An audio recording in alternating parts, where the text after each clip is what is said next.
Hey, how you doing? Hi, hello. Can you hear me all right? You're actually kind of blasting. Speak again. I'm sorry. No, you're Hello, good. hello. Okay, All right. I'll just Sorry balance my about audio that. on my end. You're good. What's going on? Um, ba basically Discord. I have a thing that I think might have caused it. I Okay. was basically in a debate with somebody, and I made a snide remark going, "I'm going to meta kill myself if you say the word meta one more time," and I think that Bless might you have for triggered. saying that on my stream. Okay, Sorry, you're good. Weird. but like, yeah. Okay. That's why I think I've been text suppressed, but no confirmation. They didn't give me the message that I said. They said it was for like encouraging self-harm, which I did not at all do.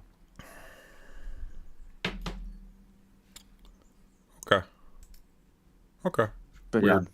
All right. it's weird. So you paid for a theory segment that I'm going to be real with you. I do not understand, but let's take a look. So the principal problem I'm having here, and if you watch my stream, you'll see very quickly what that problem is that when I attempt to open the transcript of the interview you want me to cover, Yeah. I get this. Let me open up the stream on my phone because I'm on my iPad right now. I had the stream open on there, so So let's see. I have this text here: Russian field of experiments in very faded color, and then Oh, what the fuck? How did it formatted like that? it looks like it is identifying lines. They just are formatted very weirdly, and they don't say anything. So I don't know. That's weird. It might have been like it might just be an issue specifically with like how Google Docs just works on Word in general because well, we've got a bit of a yeah, pickle though, no don't we? problem. Because unfortunately, if you can't message, then you can't send me a different copy of the interview. Oh, the interview on YouTube is like Is it actually subbed? the one that I recommended is like it's already English translated. They already have subtitles for what Letov is saying, Okay. what the interview is saying. So that takes care of that. Is it copyrighted? Like, is it going to be Oh no, the interview is not copyrighted as far as I know. okay? Spoken with the confidence of someone who just had their Discord account banned. Okay. Let me. Is this playlist you just sent me? Is that in there? Oh no, those are just songs from There's no. Letov. Okay. If Is you just look the up Yegor Letov kitchen interview, you'll find the interview. okay? Was that in the cathedral or the GSL? Cathedral. Okay. And you put that into content suggestions, right? Yeah. Okay. Okie dokie. And it's a short interview. It's like 6 minutes long. Where the hell is So everything? Um.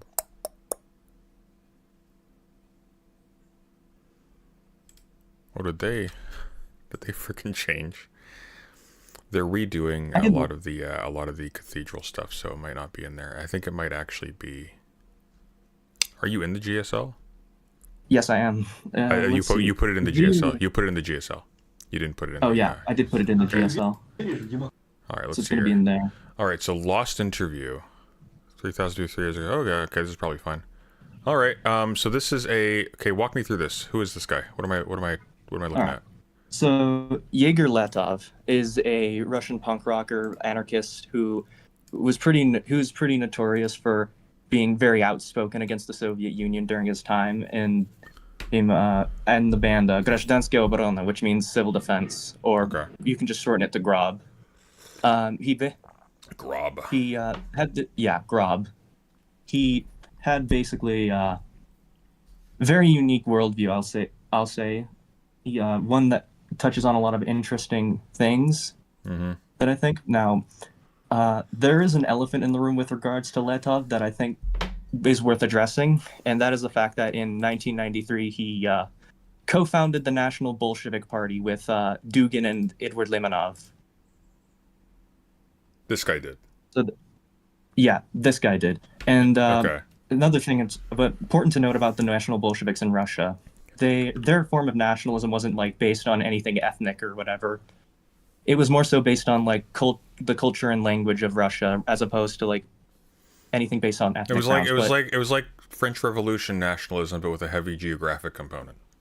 yeah, it was literal like nationalist socialism, like You're selling nationalist it. in the sense of Russian nationalist, Uh huh. socialist in the sense that it invoked a lot of the nostalgia of the Soviet era during the 90s when, and if you don't know, there was a lot of corruption. There was a coup. There was like coups every 5 seconds in 90s Russia. A lot of people in Russia view the 90s as a time of just turmoil. Mm-hmm. And to Letov's credit, he did end up leaving the party like around 3 years after it was formed, and then he just cut off ties with everybody from the party just outright in 1999. What was the reason? Do we I know? think he was. I think it was more so to do the fact that he was completely disillusioned with the party. Like, from what I view it, Yegor Letov was somebody who was basically just a rebellion and resistance at all costs against all authority persons. So he took a look at the National Bolsheviks and what they're doing and saw it as a form of resistance against the Yeltsin government. And Interesting. so So together with and Edward Limonov and Alexander Dugin, he founded the controversial National Bolshevik Party (NBP), now banned in Russia. He later yep. distanced himself from the NBP over personal disagreements and instead endorsed the Communist Party candidate Gennady Zyuganov in the 1996 presidential elections. In the last years of his life, he completely distanced himself from political activity and stated his rejection of any forms and manifestations of totalitarianism. Interesting. Yeah, Letov is a very interesting person to dig into. He was equal. He was like equal parts a contradiction, equal parts a rebel, equal parts a lot of stuff. Mm-hmm. Okay. All right. Cool. All right. We're going to be live again after this segment, and we're going to go live again with a new stream because I don't know how TOS friendly this is going to be. So Oh no, I watched the interview a couple of times. It's not. He doesn't mention anything bad. it's not about mentioning stuff bad. I don't know. I don't know how this stuff gets registered, like these characters and these topics. I don't know how it gets registered by YouTube's algorithm, Okay. right? I'm Like sorry. Yeah, I'm sorry. no, you're good. But I just don't know. So we're going to go through it, and then we're going to, it's going to be, this is going to be one of those things that'll be zipped in on a Patreon file probably. probably, yeah. And I'll give you a All right. copy, obviously. All right. Will you do the honors of like the screen sharing thing so we can like do a watch along? Sure. Awesome. Why are we covering this? Ash Kitty paid $100 to cover it. So the way this works is there are two values above on the screen. If you donate a super chat and you have the word theory in your super chat, it goes towards a theory value. If you put the drama in your super chat, it goes towards a drama value. If you get to $100 in theory, we go to a theory segment. If you donate $100, you just get to pick the next segment. So this is something that Ash Kitty's interested in. So there you go. All right. Yeah. And this person, Numov, that name rings a bell from here. Is that...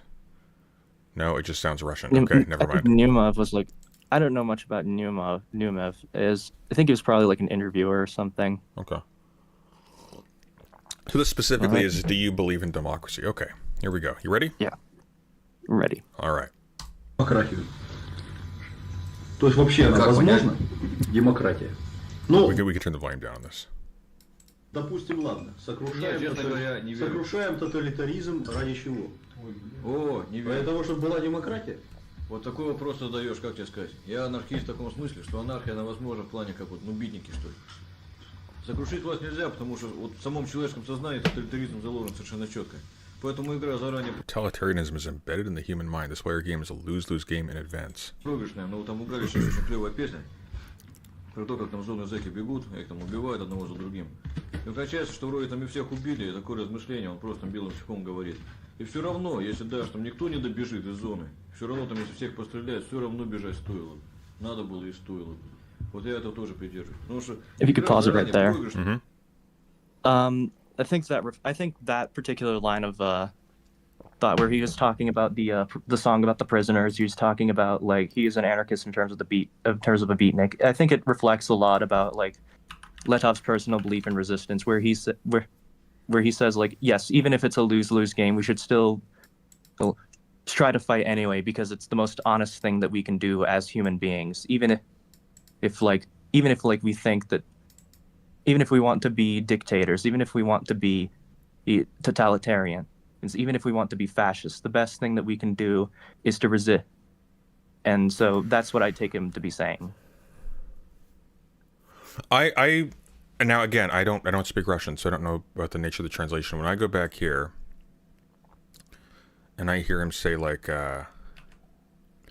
because totalitarianism is quite clearly embedded in the human mind. I don't know if he means like it's something that's rooted in our thinking in general, because like translation is usually pretty bad with stuff like this. So like when it reads here like totalitarianism is quite clearly embedded in the human mind. If that were written in English, if that was originally in English, I would presume the person is saying that there is a part of the architecture of how humans think that leads to totalitarianism sort of inevitably. Because it's not in English, I can entertain the possibility that maybe what this is translating is actually referring to. Totalitarianism is something that is difficult to extricate from the way humans think collectively. And that can be cultural as opposed to innate. But I don't know exactly. When he says here, I'm an anarchist in the sense that anarchy is only possible in terms of beatnik. I don't know if that means in terms of like specifically a cultural rejection of authority. And there's sort of like a political nihilism about it, where it's like he presumes at the outset that there is no capacity because of the embeddedness in whatever respect of totalitarianism in human thinking, in human culture, whatever. That therefore the only kind of resistance you can engage in is sort of in art and so on. I also don't know if he means like in terms that I guess artists associated with beatniks, with that sort of like that sort of cluster of things. I don't know if he is referencing like the actual lyrics of music and like the actual themes. Yeah, and that's a fair point to bring up, because like the more with like translations, it's kind of especially with like Russian translations, because there's like stark differences in how Russian is spoken and written versus English. It can be difficult to like parse through things, especially with regards to Letov, who writes very surrealistically, who writes in metaphors a lot. And it's kind of hard to pick apart just like what he's trying to get at sometimes. Okay. Gingaros asks, what is the definition of totalitarianism here? That is a fantastic question, and I don't know, and I don't know if we can... Like, the problem with totalitarianism as a term is that it's basically a meme, so people just use it to refer to authoritarianism / non-authoritarian situations where there are simply cases in law that just imply some totalizing thing about life, right? So I don't know. Like Hannah Arendt's totalitarianism, I don't even think totalitarianism is a coherent idea, frankly. I think it's basically a slur for political regimes. But yeah. Yegor Letov basically was like a complete absolutist in terms of his anti-authoritarianism. Anything that was a system, anything that was in power, he completely and utterly rejected. Mm-hmm. So I think that might bring into insight like what he might refer to in terms of totalitarianism. I'm also not a fan. I'm generally not a fan of pessimistic politics, usually, simply because I find it to be equally as presumptuous as one that like sort of in that ressentiment fashion that we've talked about before, where it's like, oh, our enemies will inevitably lose because of just their internal contradictions. They'll just automatically lose for us. That's just how it works. Okay, yeah, look, they're on top now, but look at all the mistakes Trump is making. Eventually, it's like, well, no, there's a million different ways it could turn out not in your favor, and even if he does lose, doesn't mean you're going to win. Maybe somebody else wins. There's other people competing, right? Yeah. It all hang on, hold the thought. Yegor in the 90s too. Hang on. There's a super chat. Waiting room for a mostly off-topic discussion. You can jump in the waiting room. I'll pull you on once we're done here, though, if that's all right. Probably in the next stream, which I'm going to actually schedule right now, just so we have that ready to go. Pardon me. I apologize. Yeah. Hey, give me a lyric that I can use to label my next stream with. I need something random. It can be a line, whatever. Let's see. Let's see.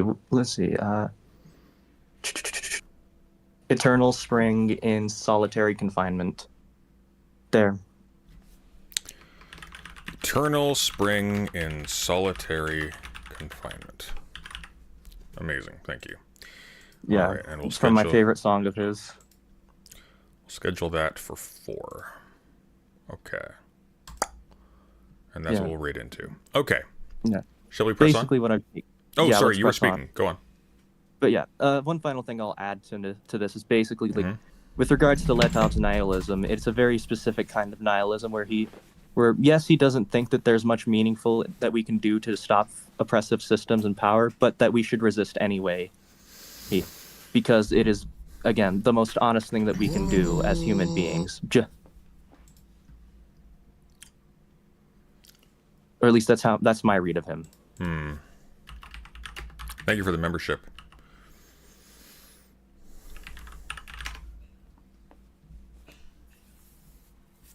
Can you explain molar versus molecular? Molar has to do with large aggregates. Molecular has to do with, like, the small, right? It's the small versus the big. So it's like, for example, political dynamics change when you're talking about large communities engaging with each other versus individual human beings competing with each other for power.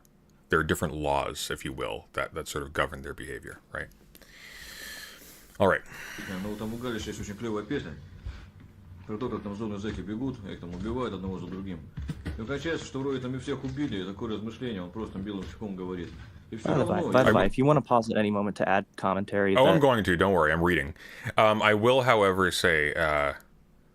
I am a massive consumer of ASMR content, so one of my biggest weaknesses is if I'm listening to something that's very relaxing, I won't want to comment, because I just want to just veg out to it. So that last lady that we covered who had the really bad Deleuze take, it was a really chill vibe, unfortunately. So it's like, okay, I'm sorry, damn shame. Anyways. Да, что никто не добежит из зоны. Все равно там, если всех пострелять, все равно бежать стоило. Надо было и стоило.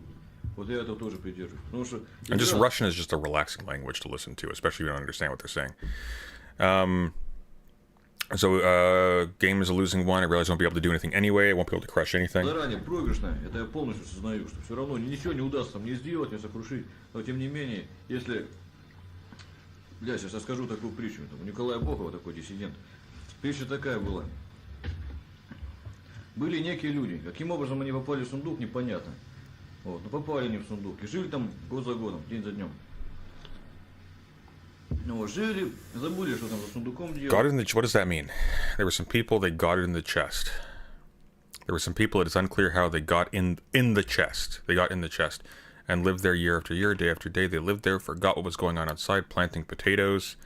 And since the chest was closed because it was locked by an evil force, they had no fresh air, no light. It was dark, dumb, and stuffy. They planted potatoes, grew up with rickets, were weak and had pale faces.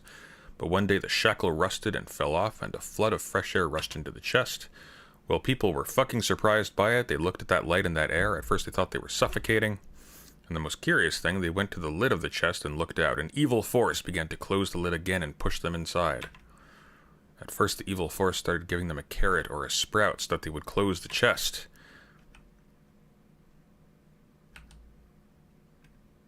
Why would you close the chest?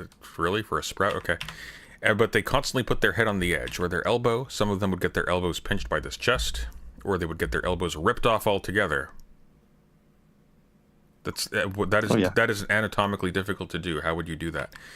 But due to the fact that someone constantly puts his head on the edge of the chest, this lid does not close. That is why at least some fresh air gets into this chest. I think what we... Oh, okay. I see what he's doing. Okay, so he thinks that the role of art in politics is to be basically a ritual sacrifice to keep to not let Mehrunes Dagon close shut the jaws of oblivion or something. Okay.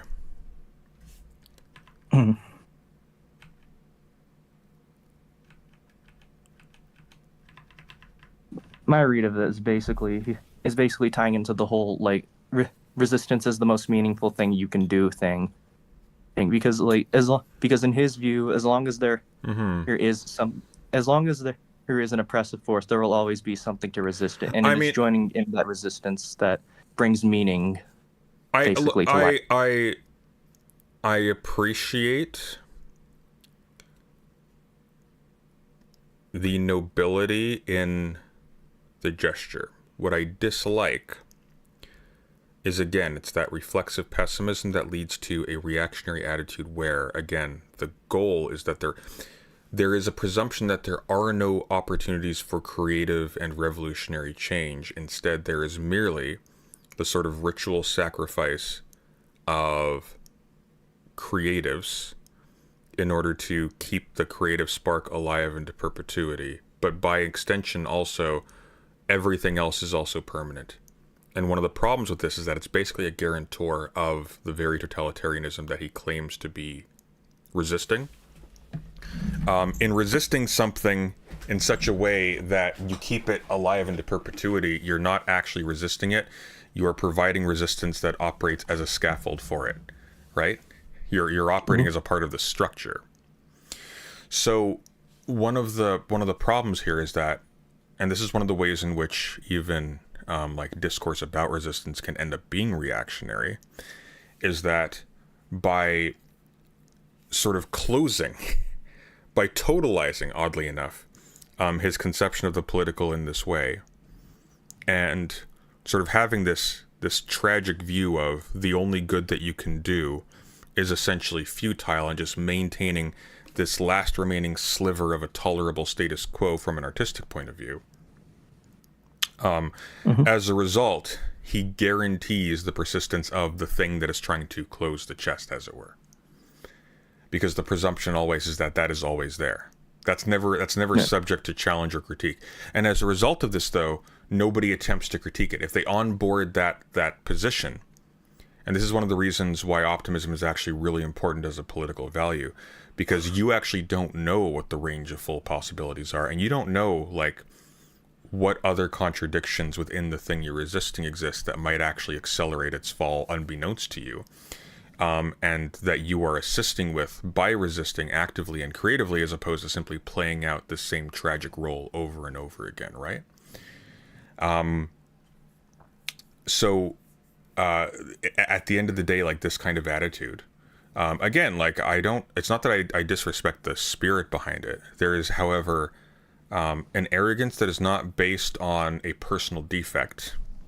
I want to be very clear here, because it's one of the tricks of talking about this stuff is, like, I'll say arrogant, but I don't mean he has an arrogant personality. Maybe he does. I mean that there is an arrogance in an assertion, because it hasn't been reflected upon. It's sort of been taken for granted that there's something that we've grasped already, right?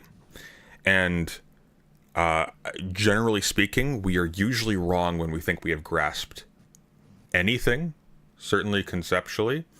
And so by thinking he has grasped the political situation, and therefore can say, like, look, this is how things will be, this is the best that we can do, what he has done is he has set a ceiling for the most that will be attempted against the powers that be, which helps the powers that be, not the people resisting. Does that make sense? Makes sense, and I could definitely see how you would come to that conclusion. If I could just push back a little bit, as like somebody who's very interested in Letov's philosophy and works, the way I'd take this is not necessarily as a pessimism, but as an optimism. As like, okay, it doesn't really matter if you're ultimately powerless against these systems. If these systems are ultimately oppressive, if there will always be something always trying to close the chest. What matters is that you are here and you can resist it, even if it means that resistance is futile. Okay. I think, okay, yeah, and listen, like, this is actually a point, I think Christopher Hitchens made this point. I hope it was Christopher Hitchens and not Peter Hitchens. It'd be less powerful if it was Peter Hitchens. But they had I think actually it was Christopher Hitchens, and he was recounting a debate he had in which he was asked, like, what can theists do that atheists can't do? And I actually disagreed with his read on this, whoever it was. But basically the argument that he gave was, well, they can resist the totalitarianism of the Soviet Union into perpetuity. Why? Well, because they have their investments in another world, and so therefore they can stomach resisting in utterly futile circumstances, because the scores they're keeping are not in terms of political efficacy. And insofar as, like, this type of reasoning provides, like, a basis for continuing resistance, it can actually have a positive impact insofar as it maintains, at the very least, some pessimistic culture of resistance, or at least of signal resistance, that may make it more likely for people who have an attitude of resistance to sort of come into being, while maintaining that same critique I made earlier of, it still also sets an artificial ceiling, certainly a preemptive ceiling, on what can actually be realistically attempted. Yeah. And I would yeah. And I would say that from your read, that would be one point where I would disagree with Letov. I don't think that there is a ceiling thing of what can meaningfully be done. And, like, I do take like his view that resistance is the most meaningful thing that we can do, but I don't agree that there is, like, a ceiling as to how much we can do. They're merely tools at our disposal, and things that we can do, and the things that we can do to use those tools with. If that makes sense. Yeah, I think there's also a tendency for people with a voice and with, like, notoriety and to do sort of a Jordan Peterson type thing, and, like, having gotten to a great level of success themselves, go like, well, I haven't been able to change anything, therefore what can you hope to do? And they get on stage and they'll sort of wax poetic about the futility of the situation, and they'll feel very grave and fatherly and important in doing so. And I'm not saying necessarily that's what's going on here, but I feel like there is an intrinsic reactionary tendency for people who have gotten comfortable doing commentary of this sort to fall back on that, because they are not acting anymore. They are now in on their track. This is what they are doing. What they are doing now has been basically predetermined. As far as they are concerned, they aren't innovating anymore outside of their art, outside of what makes them money and gives them notoriety and, like, holds their place in the current status quo. I think that there's a tendency for people in that situation to adopt a tragic view, because now they're telescoping their own life, and they aren't thinking about, like, how alien the future could actually be to their own life. Yeah, and to that point, like, a little bit more lore about Letov. We're talking about somebody who had, like, frequent clashes with the Soviet government, who was, like, institutionalized forcefully by the Soviet government in, like, a mental asylum, and, like, drugged and whatnot to like make him compliant, and who had, like, frequent run-ins with KGB agents. So that might have influenced his, like, worldview heavily. Okay. Yeah, like, to be sure as well, like, there are reasons for pessimism in this case. Like, it's not an unreasonable judgment. The problem, though, is that sometimes the reasonable is not actually accurate. And this is one of the reasons why I think, again, like, optimism is very important, because optimism fundamentally is the humility that telegraphing a dismal future is as presumptuous as telegraphing a positive one. Right? And so you aim above the mark, right? So that wherever you land, it's farther than if you aimed lower than the mark. Yeah, I totally get what you're saying. But, yeah, let's press on. То есть все, что мы можем сделать, это что? Глоток чистой воды время от времени? Подожди. Отчасти так. Во-вторых, это делается... Yeah, see that line there? So all we can do is take a sip of clean water once in a while? Question mark? Можем сделать это что? Глоток чистой воды время от времени? Подожди. Отчасти так. In part it is. Secondly, it is originally done for oneself. See, there is the pessimism there. All that can be done, all we can do. And the problem is with the all we can, just to sort of put a bow on the last thing we were talking about. When you say this is all that can be done, and this is believed, this is all that will be attempted, right? Yeah. Так, во-вторых, это делается все для себя изначально. То есть считаю, что каждый человек, он как-то по своей сути, так как-то In fact, not even, because why would you? You already know what the attempt will yield. получается у нас вообще в этой жизни. Поэтому все это делалось для себя. И к тому же у меня такая штука. Анархия, And I disagree with this sentence. I believe everyone is inherently alone in this life. I strongly disagree with that. I think human beings are entirely comprised of their associations with each other. I think this idea that any human being is fundamentally a cell with an internal experience that is disconnected from the outside, and therefore this is just like an individual Dante's Inferno. I disagree with that very strongly. вообще в этой Yeah. жизни.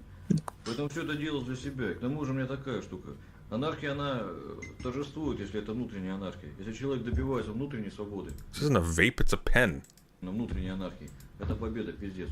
И каждый раз, там, допустим, какая-нибудь песня группы Чаев, там про кота, это победа в глобальном. A little bit of context with this one. When he talks about Chive, that's a Russian band that was Okay. that was making music around the same time he was. So, just really quick. That was just a really quick aside. I was imagining a rustic person in a serape, part of the chafe people, just strumming a song about a cat. Yeah. Глобально победа над системой. Если, опять же, там, такой рассказ был у Аксенова, что там сидит, там, гроссмейстер, там, читал, может. Oh, here we go. We got a chess analogy. Oh boy, how topical. Yeah. All right, here we go. Aksionov had a story about a grandmaster. You've read it, haven't you? Читал, да? Гроссмейстер едет, ходит. A grandmaster is on a train and is playing with some loober. That's not know appropriate what for that's for public transit, guys. If you're Yeah. keep your loober play to yourself, please. Anyways, so a grandmaster is on a that word train means. playing chess, all lubed up, and Luber says, Любер говорит, давай, говорит, ты, говорит, "You're a grandmaster. Let me play chess with you." Wait a minute. Wait a minute. Hang on. I am filled with questions. So he's already playing with some Luber, but he's not playing chess. So, okay, Let's see. it's that kind of story. You're a grandmaster. Let me play chess with you. I'm not stupider than you. Apparently, the word "luber" is like is apparently like slang for members of like a specific like aggressive working class youth subculture from like the 80s and the 70s. So it's like Russian specific. It's like another word for a hooligan, basically. So he's playing with a hooligan, but not playing chess. Because now, all of a sudden, the hooligan asks, "Hey, you're a grandmaster. Can I play chess with you? I'm not stupid." гроссмейстер, давай что в шахматы сыграем, я тебя, мол, не глупей. Ну, играют. And they play. The grandmaster checkmated Luber, but he did not notice it and continues to play. Гроссмейстер взял, ему Люберу мат поставил, а тот не заметил. И играет дальше. А ему мат давно. But he has checkmated him long ago. He keeps playing on, and the grandmaster is uncomfortable, reminding him that he won it long ago, and they keep on playing. Причем играет все дальше там. А этому гроссмейстеру неудобно напоминать, что ему мат. Ну и дальше играет. Ну ему заебало и взял там типа... сдался. Eventually, he got tired of it and gave up. Вот, And и Luber says to him, гроссмейстер "Look at you, you're a grandmaster, and I fucked you up and won." этот наебал, победил. Ну гроссмейстер когда там... The grandmaster is sunk in sorrow because he's fucking sick of it already, because he has to play matches like this every day his whole life. С грустным видом, потому что заебало, потому что каждый день приходится в такие партии играть всю жизнь. Достает чемодан, He pulls out a suitcase, opens a case full of medals, which he gives to all those who beat him. открывает полный чемодан медалей, которые выдаются там каким-то там просто там игрокам, с кем он играл, которого победили. Эти медали, на которые A medal that says, "A medal for the man who beat me," and he hangs it on the chest of this Luber, на грудь этому Люберу, понимаешь? Которому мат был whom he has already То же won самое against такая long ago, and exactly the same situation continues on a daily basis. All right, let's analyze what he. Let's let him cap it off quickly, and then let's analyze it. Hang on. Так, демократии будь So there минимум. can't be a democracy. В глобальном масштабе нет. There can be no democracy on a global scale. Why? Because totalitarianism is inherent in the mind of man, and it is impossible to convince an asshole that he is an asshole. Потому что тоталитаризм заложен в сознании человека изначально, и мудака вот убедить в том, что он мудак, вообще нельзя. I disagree. I think typically assholes change from being assholes because their personal investments in the people around them condition them to care about what other people care about, and that makes them If I open if I to can go on. quickly interject, Go I for think it. he's more talking about like convincing them in the moment that they're an asshole, not necessarily like you can never ever convince them ever that they're an asshole. I understand. I think though. Okay. So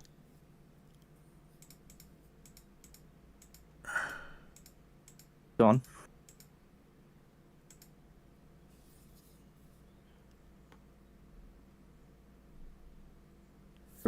Oh, you're talking. Oh, you're gonna do something I with think, like the yeah. analogy? I'm analyzing this. So I think the Luber in this case is the totalitarian nature of the average human mind, and the Grandmaster is someone who's learned all of this theory, all of these tools. He's a genius. He's expert at it. No one is better at chess than him. And by simply disregarding the nuance of the rules, he gets beaten by every normal human being.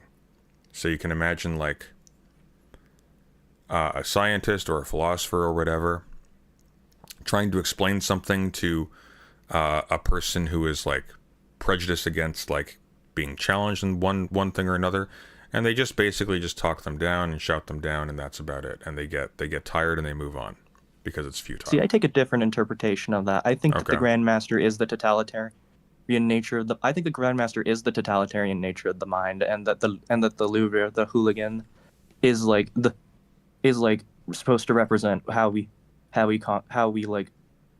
No, I don't want to say conquer that because he does say that it is inherent, but that how we let's say like overcome those tendencies by basically just disregarding whatever rules we're told to play by, whatever systems we are born under, by just like a complete resistance to that. Inevitably those systems and those people in power will eventually be too tired out to fight, and then once we're done with that, we go on to the next Grandmaster and the next Grandmaster and the next Grandmaster. Here's ad infinitum. here's the thing though, and this is why, and I mean maybe that's this guy's understanding of it. One of the things that happens when you have corrupt people in power who do not respect, for example, the volition of the people around them, and who are in it to maintain a position of power and personal aggrandizement over giving back to their community and representing their community. One of the things that happens is that they don't appoint people who are competent, they appoint people who are safe to be around them. And you can recognize this from Trump's cabinet, for example. He has surrounded himself with people who are quintessentially incompetent, but will never challenge Trump. In fact, because a lot of them are online gurus of various stripes, they actually bring a lot of support for Trump along with them. So people like this aren't grandmasters. These aren't people who are masters of the nuances of convincing people and negotiating between equal parties and like operating in a system of law. These are people like the Luber who disregard the rules and just keep on pressing on when, well, actually, hang on, that's illegitimate, and so on and so forth. They don't care about the rules. There's just the raw power of the case. And the Grandmaster is kind of powerless here. And the Grandmaster is one who's forced to deal with this day after day after day. That's not the situation of the totalitarian leader or officer who can just erase the person who's challenging them, right? Right. That's one of the reasons, that's one of the things that sort of characterizes most people's discussion of totalitarianism. There isn't appeal. And so like the Grandmaster has to like practice for years and years of his life to get to where he is, and he has to play by the rules to win. The Luber does not. The totalitarian does not.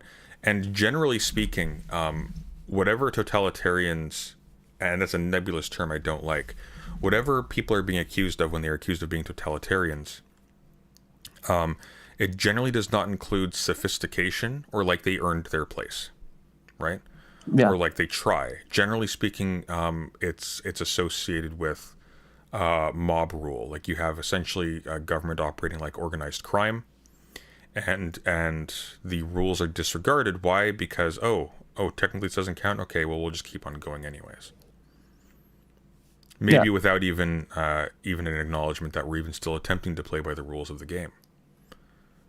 So Yeah, I'd say that is a sound analysis. That would be a sound analysis. One that I would still disagree with, but one that has grounding, I'll say. Well, the reason why I'm running with that read is because here, when he says, because totalitarianism is inherent in the mind of man, and it is impossible to convince an asshole that he is an asshole. You can't convince the Luber that he's lost the game. Remember, the Grandmaster is trying to convince the Luber that he's lost the game, and he just ignores it. He just keeps on going. Yeah. And it's who gives up in this case? Who's the analogy to Yegor? It's the Grandmaster. Yegor's the one who's saying, we can't convince these people. Like, totalitarianism is inherent in the mind of man. So the best we can do is to hold that chest open a crack, right? The best we can do is to resist in terms of art and culture and whatnot, and make it so that there's still a little bit of breathing room for humanity to not be completely zombified just by raw domination by power. So I think Yegor is the Grandmaster in this case, and totalitarianism is typically understood to rest on utilizing the passions of mobs, masses of people, to override any sort of nuance or any sort of structured or institutional or legal barriers to the raw exercise of power. Yeah. I will add, if we're running with that interpretation, that the whole thing of the Grandmaster giving up to the Luber and giving him the medal, my read of that is basically, if we're running with that interpretation, that giving up can manifest itself in not just in like lying down and letting him in dying, basically. You could in like a metaphorical sense. There's also like literal death.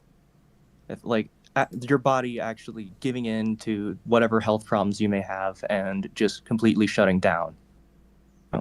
Now that's completely different from letting yourself get into your totalitarian impulses, but it's still, in my mind, a way that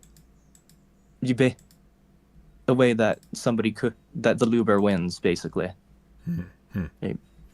And Yegor was somebody who basically fought until he died. He died very young at age 43 of a heart attack, but his entire career was marked by basically just resistance against whatever system was in front of him.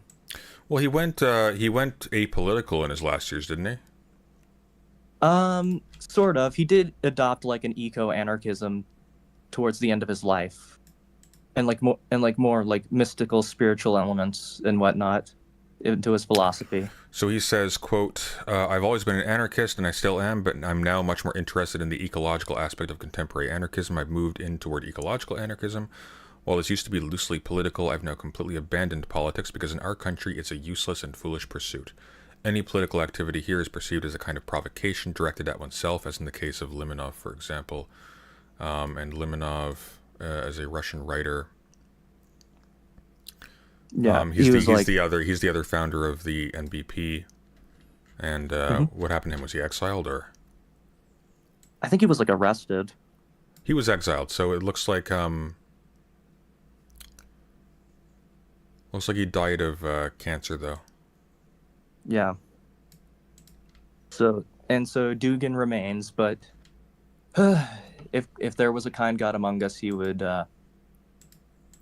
have him trip over a rock and choke on a sandwich. Does he land on the sandwich in this scenario? Sure, why not? Okay. Потому что тоталитаризм заложен в сознании человека изначально, и мудака убедить в том, что он мудак, вообще нельзя.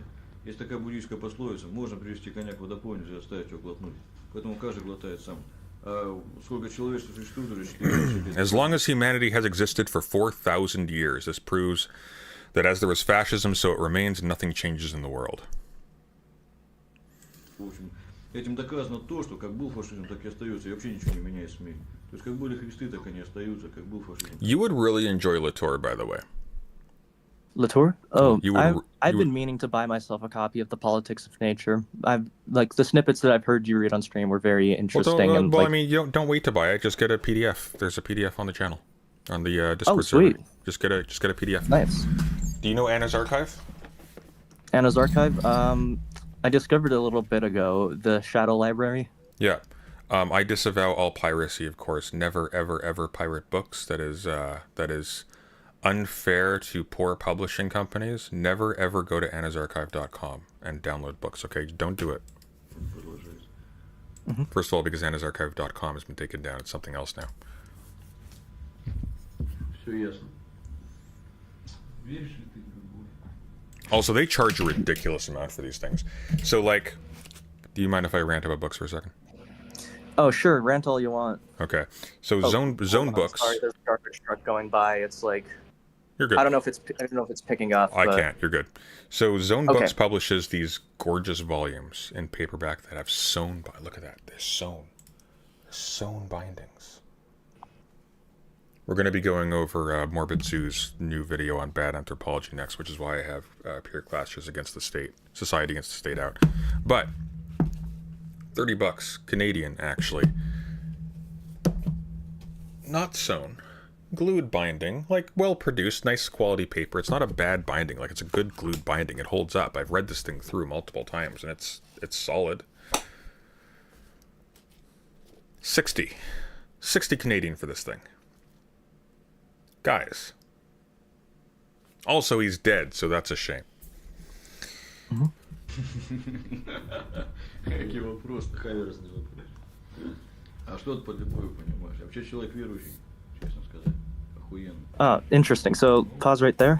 Mm-hmm. So when Letov says that he's a man of faith, that means like one detail about his life is that he was a Christian, namely a non-denominational one. So he didn't really belong to any specific sect of Christianity, any specific belief of like Christian faith. Got it. So yeah, that adds some context. All right, let's see here. So, was he Christian when he died? Like at the time of this interview, was he at that point still, or? I don't know when this interview took place. Actually, it might have been sometime during the 80s or 90s, but Yeah, it doesn't say.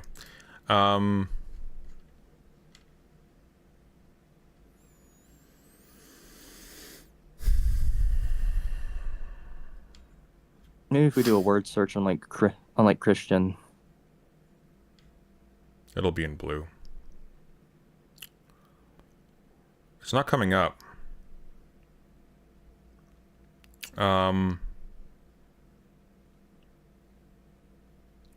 But yeah, Like he does have interesting some. thing with He does have some Christian influences. I don't see any reference here to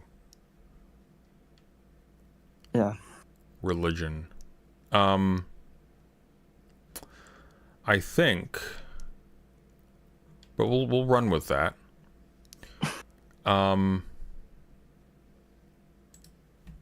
on. Остаются, как был фашизм, так он. As there were Christ, so they remain. As there is fascism, so it continues. Все ясно. Веришь ли ты в любовь? Какие вопросы? Каверзный. So do you believe it? So okay, so we have a tragic view of history. There are always Christ figures that are sort of revolutionary in this token sense of futile resistance, and then there's always this fascistic tendency in the human mind. So he means inherent, in answer to our previous ambiguity. He means, like, by the human mind, he means the human mind, capital H. This is how the human mind is structured. It tends to totalitarianism. Okay. And now he's asked, well, do you believe in love then? I'm kind of curious as to what prompts this, because he said, oh, there were always Christ figures. So it seems like, at least in some sense, he must be insisting on that. Yeah. А что ты под любовью понимаешь? Я вообще человек верующий, честно сказать. Охуенно. Ну, в Бога. Да. Причем именно в Бога относительно вопроса именно как любовь. Причем Бог там не какой там выше крыши, там всех на крыше, там, который там дядя сидит умный, там всеми правит.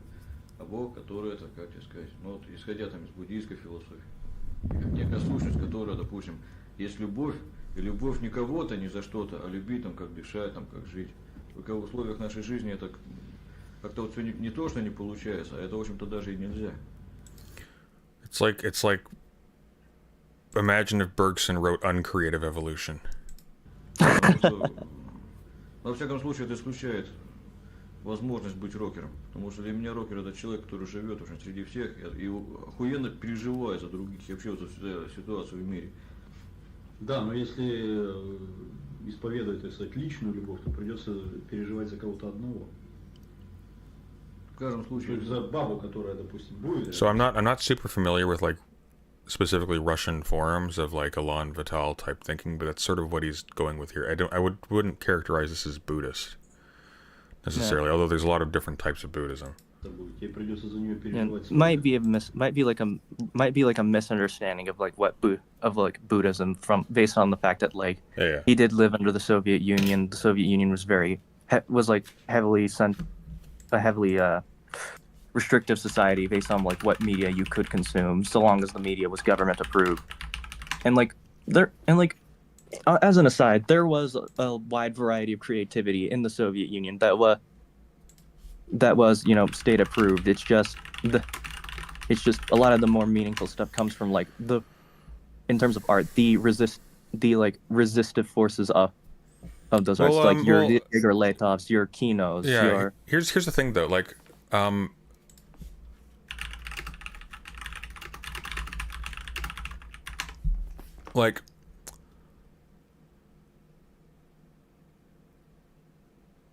Yep. Buddhism has never been like a majority position in the Soviet Union, but there were a lot of Buddhists. Mhm. Like there were a solid, like, I think by 1990, I think it was still the same number as today, like 1.5 million. Is that actually, let's see here. Maybe I'm wrong about that. Total population Buddhists. Russia currently. So currently it's 1.5 on the high end. And then let's say in the USSR in let's say 80. yeah, probably more like 89. Oh shit. In the 1980s, the total number of Buddhists in the USSR was estimated at approximately 4 million. So it's actually gone down a lot. Oh yeah, damn. Anyways, like long story short though, like I feel like even with like restrictions on access to literature and whatnot, whatever that was in place for that, and I'm not up on the repression of Buddhism specifically, but it would be very likely that he would have had, someone in his position would have had an opportunity to see things, right? And someone like Dugin is absolutely going to not disallow himself from having like banned texts and whatnot. If we're gonna analyze like his conception of God particularly, what I take it to be is like God not as like some physical being, but God as essence in a sense. Well, I actually take him to be meaning something a little bit different. He's not talking. I mean, he is saying essence, but he doesn't seem to be talking about essence. And this is one of the reasons why I say I think he's a little bit confused. He's taking God simultaneously as a concept, but also God simultaneously is identifiable as some kind of life force that he identifies with love, right? This is why I said it's like Bergson wrote uncreative evolution, because this is essentially the take of a lot of vitalist approaches to this topic, where it's like, and not all people who take a vitalist approach are like this. Sometimes they'll just say, oh, it's like this magical thing that accounts for life action and whatnot. And they don't take it farther than that. A lot of them do, but some of them don't. The point is like, oh, well, what if there is this actual creative force inherent in the world as like sort of a fundamental property of existence that actually accounts for existence in some way? And you'll see this across the board. You'll see this in people sort of in Charles Sanders Peirce. You'll see this in Bergson, obviously. You'll see this in people like, you'll see it in Lawrence.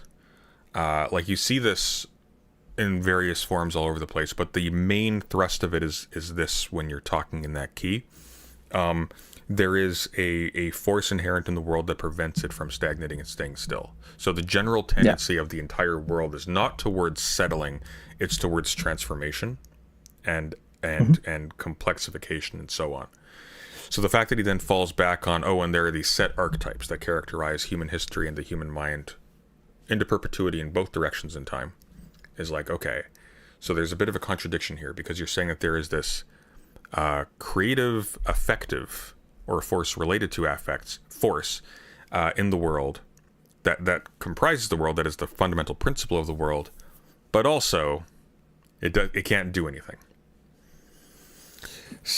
If I were to steel man it a little bit, Yeah.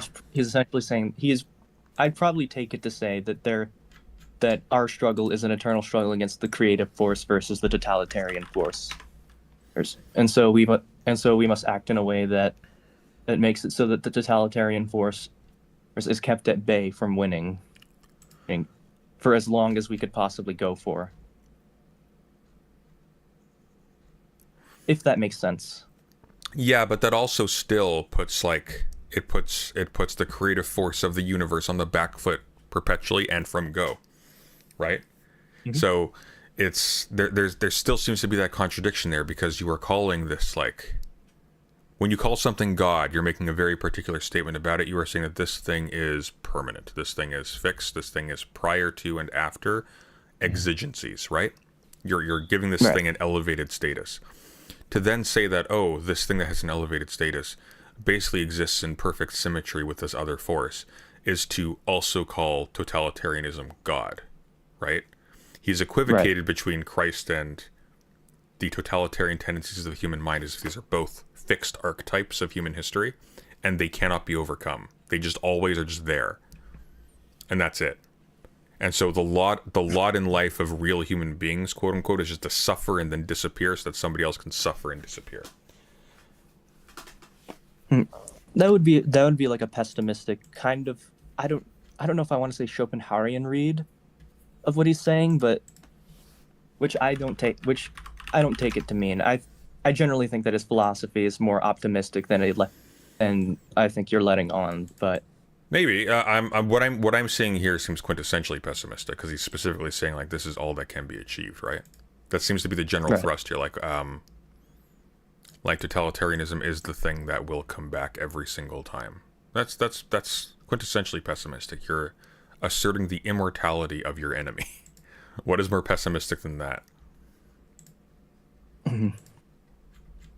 If I could answer that seriously, then it would basically be to lie down and die as the enemy tramples you. But I think he's telescoping that he will lie down and die as the enemy tramples him.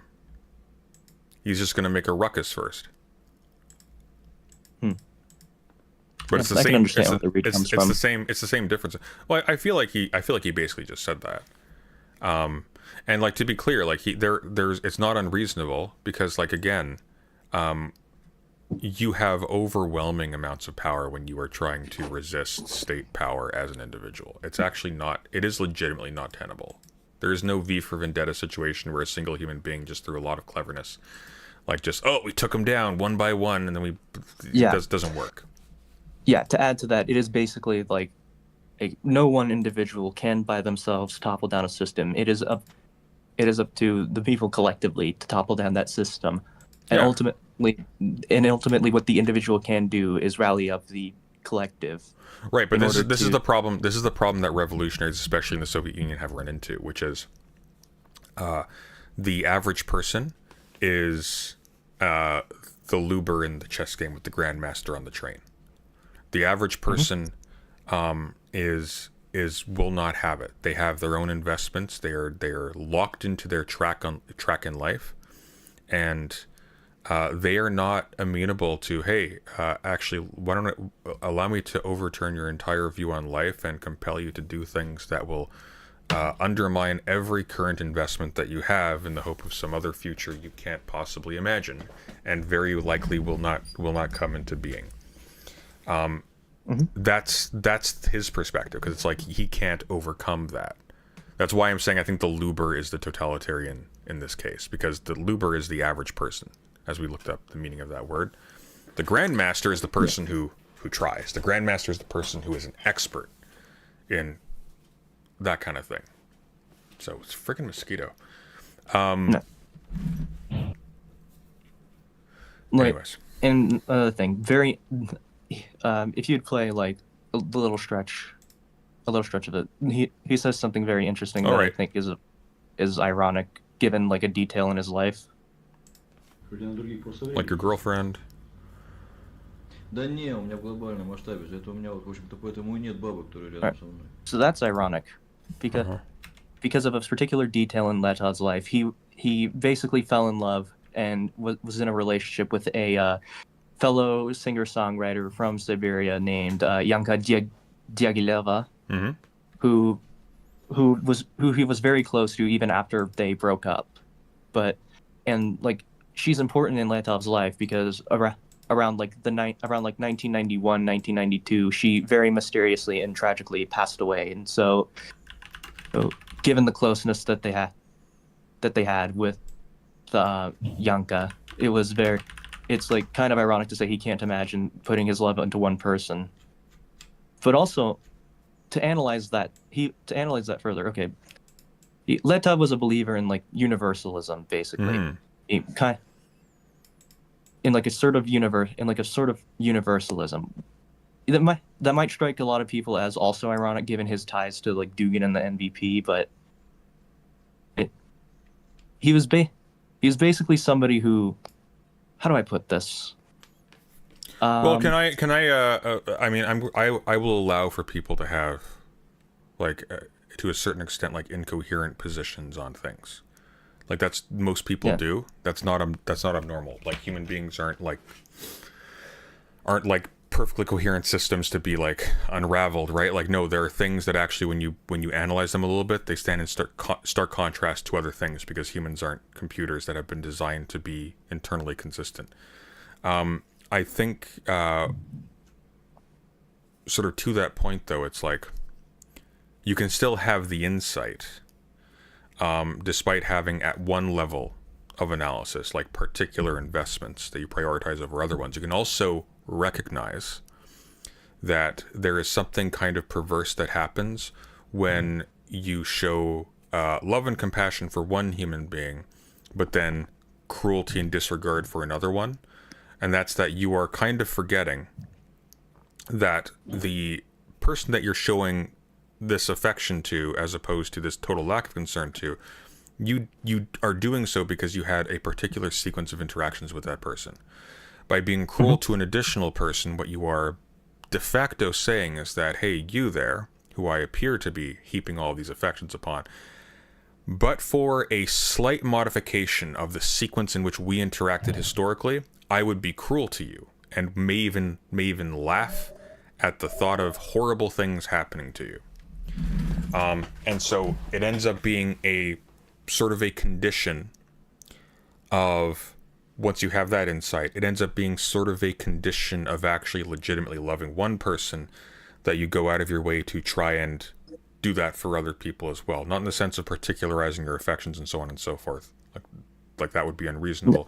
But in the sense of like, no, you try to treat people with kindness, recognizing that it is very likely, there's a real sense in which this other person is essentially this other person that you do care about with a modified history. And that can go in many different directions. So it's like that would be, I think, the move that's sort of being made here. And I have a lot of respect for that position. It does stand in stark contrast to obviously like any sort of national focus for the same reasons, because those projects fundamentally rest on exclusion. It rests on making a decision as like your life matters, your life doesn't matter, etc., etc. Sorry, you were about to say something. To add to that, with regards to like his conception of love and what he hates, Yegor Letov is not somebody who strikes me as somebody who just hates people, hates individuals. He is somebody who hates systems and the things that perpetuate the system, more particularly systems that subjugate people, and the things that perpetuate those systems, whether they manifest in people or in nature. Mm-hmm. And so what he strives to do with this project is to fight back against those systems that subjugate people. Cool. Yeah. Well, that's where his hatred lies. Well, it's one of the is weird, with- and like here's the thing, and this is one of the reasons why you get into weird territory around like eco-fascism and so on, right? Because as soon as you start adopting universal love as a not as an attitude towards how you treat human beings, but as a dogma, you fall back immediately onto utilitarian calculations that rest on those particular concerns to create a hierarchy of like, what is more important for the greater good? The greater good, the greater good, the greater good, right? And again, like you end up in a weird situation where you've telescoped your conclusion. You've changed universal love into a kind of universal pity that then has to be economized. Yeah. One more thing that I will add before we go on is Go for that it. I do think that the universalism is also based in part on like a spiritualism, because Yegor Letov was somebody who had beliefs rooted partly in like Russian forms of paganism and spiritualism, where there was an emphasis on nature and on what else, like the world around you, basically. And hence why he adopted his later eco-anarchist sentiments. Noted. Переживать столько, что тебе на других просто времени не остается. Да не, у меня в глобальном масштабе. Это у меня вот, в общем-то, поэтому и нет бабы, которые рядом со мной. Ну понятно. Вообще, в принципе, я не понимаю, вот не могу представить, чтобы, допустим, там я всю свою любовь. This also may just be a very, a very clever way of post-talk justifying why he broke up, which is, we can still be serious and open it's things up a unclear- bit. Anyways, Still, we have no date on when the interview was done. So it could have been before, could have been after. Who knows? sure. Любовь вместил какого-нибудь там одного человека, мне такого там не представляю. И если так вообще глобально подходить, то я гораздо зверей люблю больше, чем людей. А еще больше вообще там деревья там, или вообще там какие-то небеса. А относительно вообще, если так, еще, допустим, рока коснуться, то для меня вот такое понятие, как сопереживание, оно вообще главное среди человеческих отношений.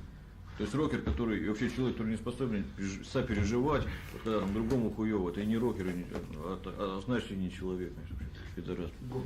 Гопник любит. No, see, there you go. That's who the luber is. He ain't the luber.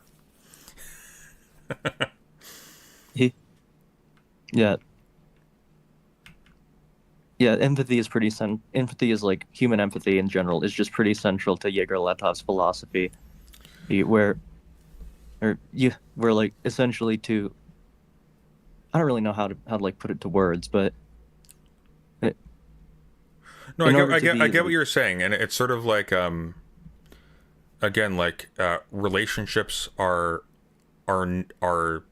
more or less serious insofar as they take seriously the implications of actually investing in another human being X, Y, and Z, and not using the other human being as a mirror for a superficial self-love, right? Because there's a flip side to this, which is like that type of empathy also does lead to a kind of self-love, because you now care for yourself as something that other people could care for, right? yeah, I do think that the empathy part is kind of an extension to the part where he said like it is fundamental to the human existence that we are alone, and so we seek out that. And so I think how this ties in is like with regards to empathy and social interactions with human relationships, because we are alone, we naturally seek out other people to alleviate the feeling of loneliness that we have, the feeling of isolation that we have, and that is how we basically interact, and that is how our interactions are born. I disagree with that, because I don't think we start off lonely. I think we start off social. I think I think human beings, unique amongst a lot of animals, actually have to care for their largely helpless young for a large part of their early life, and we are conditioned by social relations. Actually, in most societies for our entire life, and it's only very recently that it's been the case that human beings can go their entire lives never eating together, never engaging in common activities, and constantly moving away from everybody in their lives with a sequence, like with a regularity of every couple of years or so. Like, Yeah. historically, you would work with the same people for decades of your life. You would live and eat with the same people for decades of your life. Today, it's like you go to a job for a couple of years, you make friends, oh, moving to a different job, bye-bye, everyone's gone. And at the end of it, for a lot of people, there's nobody there, nobody left. You trade out your relationships and so on and so forth. And here's the thing too, I am very much in favor of no-fault divorce. There is a catch though, in that oftentimes the fact of no-fault divorce is often used to treat relationships themselves as flippant and disposable, and so people enter into them with a level of unseriousness. And I think that's destructive. Not in the sense of like, oh, you're like unsanctifying the institution of marriage, but in the sense of like, when all relationships become transactional and temporary, real deep relationships become impossible to trust. And like the thing here is, we sort of have a Rousseau and Hobbes situation going on here, where he is taking the product of the modern condition of a lot of human beings as the explanation for that condition. But like that isolation, that idea that you can even conceive as a human being as being something isolated from the things around them is super unusual. It would be almost unthinkable a few hundred years ago. Yeah. I will say, like, with regards to the point that he made about empathy, and how a lack of empathy basically just means that you lack humanity. I don't take it to mean that like you're literally not a human, because you're literally like inhuman to me, and thus you're just this and that. What I take it to mean is that there is an essence to like human relationships and human interaction that necessitates a sort of empathy, and when you lack that interaction basically becomes transactional, becomes just another transaction. You basically just use people to use people. You become the loober. Final note. If I have a larger objection to this, I don't like the intrinsic classism where you have empathy is a product of leisure and privilege, which it is on this view, simply because human beings are intrinsically fascistic, as they have been for thousands of years.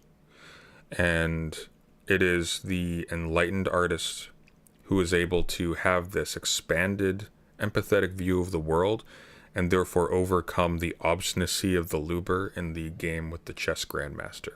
They're able to play chess, right? And one of the problems here is that that's a self-fulfilling prophecy. If you start treating normal people as incapable of empathy, you start not empathizing with those people, sort of by definition. But secondly, I really don't like how, as like his read on a society that gives him a privileged vantage point is that therefore this is actually the natural order of things as the foundation. Like leisure and community and empathy are the conditions of being able to hold open that crack, to be one of the real people in history who's actually like keeping the air coming in. That is like it is precisely that attitude, weirdly enough, that actually led Lenin to try to prevent the masses from engaging in creative discourse about how the future should be, because he wanted to isolate party elites. He wanted to isolate the vanguard from being poisoned by the plebeian concerns of the average person, which are always reactionary and always tend towards their own short-term interests, and therefore will undermine the long-term project, failing to recognize that an isolated party is fundamentally going to stagnate by itself as well. It's going to go crazy, like any number of stories about an AI that's just left to its own devices in a capsule in space somewhere. It has nothing to challenge its own internal doctrines and its own internal self-preservation attitudes, which is one of the reasons why it was able to come into power in a state, because it was already operating as a state. Anyways, yeah. Two things. First things first, with regards to like Letov's conception of like a rocker and a punk. I don't necessarily think that these are concepts that are to Letov necessarily tied to art itself. I think that he more so refers to it as like a transcendent concept, kind of like how, and I might be like butchering completely the philosopher here, but how kind of like how Nietzsche might view the Übermensch. Start from the beginning. Explain this one to me. So for Letov, for Letov, when he mentions the rocker and the punk, he basically mentioned them as somebody who has empathy, who cares a lot about the world around them, who has empathy for the people around them, and who acts out of that care and empathy.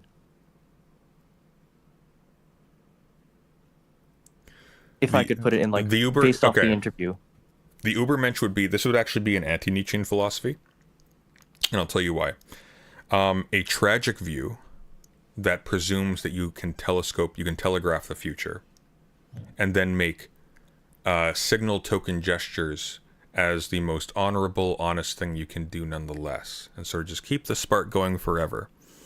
It's kind of quintessentially the moral thinking that Nietzsche's talking about in the Genealogy of Morality, wherein your failure to assert real power and the frustration of your drives to do so, to act, to change things, to create things, finds vent in an alternative scoring system, an alternative plane of being, an additional plane of being that allows you to go like, well, I lost, but I won where it counts. And Ressentiment. Well, the ressentiment is that process, right? Ressentiment is that frustration of drives that creates the motive to create. Like, it is creative power in and of itself, by the way. Like, it's responsible for philosophy. However, to settle in that is not Nietzschean. And moreover, to telegraph the future and therefore to not allow for either the optimism or the terror of the radical transformation of the human condition such that it's unrecognizable to us would actually be very much opposed to what Nietzsche's referring to when he talks about the Übermensch, which is the Overman specifically is not an enlightened version of humanity.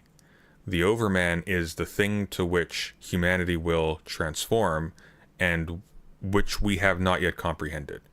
And if there is quote unquote greatness in humanity for Nietzsche, which again is a subjective, affective description, it's not something moralizing like, oh, this is actually what is great versus what is base. It is in the fact that humanity is able to be a part of the passage to this new thing, right? Its role in the world is as a creative force, as a part of the instrument of the elaboration of the world. And so, like, this kind of tragic view where everything repeats and there's only one thing you can do, and that's sort of keep the flame flickering in the dark forever. I would say that's actually very anti-Nietzschean. This is largely a pessimistic philosophy that's not nihilistic in the sense of, oh, we can't do anything, we can't accomplish anything. Like that's nihilism equivocated with pessimism. It's a nihilism in that it really does treat all action as fundamentally futile, and all you have to do is just bracket that whole worldview and just go like, oh, so existence is just this futile cycle on repeat forever. Okay. Yeah. We don't need to bother with the world then, don't we? Yeah. Sorry. No, go on. Yeah, it's a very punk form of nihilism in the sense that it emphasizes like resistance and authenticity as the highest form, basically. Yeah, I would reject. I think Nietzsche would reject the idea of authenticity. Authenticity is itself a kind of slave morality for Nietzsche. Yeah, and for number two, like, it's interesting that you bring up Lenin, because Letov has an interesting relationship with Lenin where he doesn't necessarily like revere Lenin as as like a figurehead or anything like that, but he has like a sort of like quasi semi admiration of Lenin. Like in hit, like there's a song that he has called "Всё идет по плану." Everything's going according to plan, where he's where he is like very scathing and critical of the Soviet Union. But there's a line in that song where he says, "Our old father Lenin was the best leader we had. All the rest are such shit." And so there is a like sort of Where's the lie? But anyways. yeah, but there is like a sort of quasi admiration for Lenin, and not in terms of like what he was as a leader or as like a revolutionary, but more so the spirit that he represents. Yeah, see, here's the thing. Like Lenin was fundamentally reactionary in terms of how he conceived of revolution as requiring a particular organization to maintain dogma, right? So, like, right. The reason why I say "Where's the lie" is not because I like Lenin so much. The reason why is because everybody else really was shit. Actually, they really were bad. And Lenin, at the very least, was capable of good theory. Stalin was not. And then everybody else was a criminal. So what do you? Yeah. And so, and like to kind of add on, and to kind of like illustrate where Letov and Lenin diverge. Well, first of all, Lenin is not an anarchist. Letov is, but second of all, Letov's like particular worldview is one that is one that embraces chaos. Khrushchev was okay. Khrushchev was, relatively speaking, okay. He still sucked, but Khrushchev was okay. Yeah. At least he wasn't Stalin. But anyways, Letov's whole anarchy is based off of one that rejects order and rejects organization in favor of chaos, in favor of disorganization. Not in the sense of like do whatever you want, but more in the sense of like a how do I put this?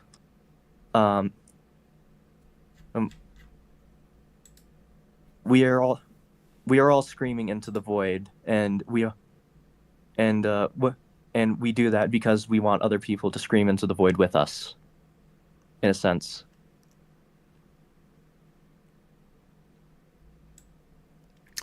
So that's where like Lenin and Letov diverge.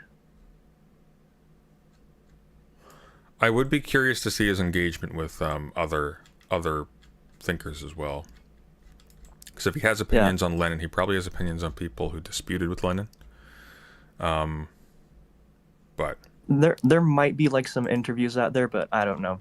The amount of interviews he does have that are translated are scarce, and it's like you'd have to like look it up in Russian, translate it with like Google Translate, and hope that like the translation makes enough sense to like get the basic message. I'm gonna send you a PDF for Latour. Give that a look. Start going into that, because I think you'll get a lot out of him.